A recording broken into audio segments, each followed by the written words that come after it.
Hey guys, welcome back to my YouTube channel. This is Maths Mafia here. Today I'm going to be doing Pythagorean's theorem. This is the formula we'll be using over here, and this is the triangle. So let's dive right in. Okay, so in this slide I'm going to be explaining the formula. And you guys can see that we have three branches over here, A, B, and C. So all of them have square on it, which we will be having to square root, which I'll show you later. So to start up with, all you guys need to know is we have to label the triangle. So let's start A and B.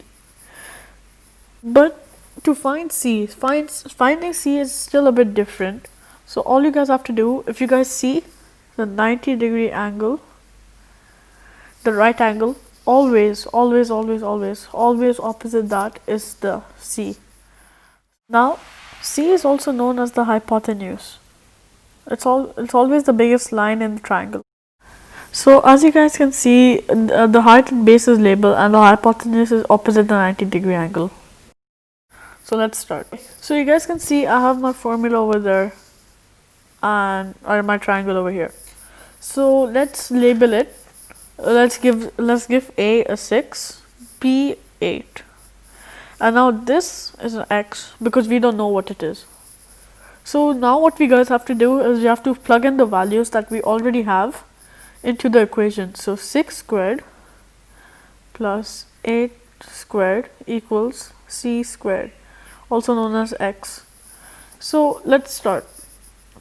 6 squared, as we guys know, is 36 and 8 squared is 64.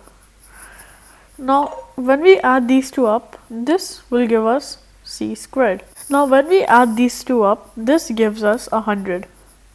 So now we know that C squared is 100. But we want to find C, not C squared. So now what you guys want to do is square root. So when we square root this, we also have to square root this side. So this gives us C and this gives us 10. So there you go guys. This is a short video because it's pretty easy, Pythagorean's theorem. And that's it. That's all you guys need to know. That's all Pythagorean's theorem. So now we found C. I hope you guys enjoyed the video. Please like, share, subscribe, and write down in the comment section if you guys cleared your video doubts, and write down what you guys want to see next. So guys, thank you for watching. Thank you a lot for subscribing, and thank you for hitting the thumbs up.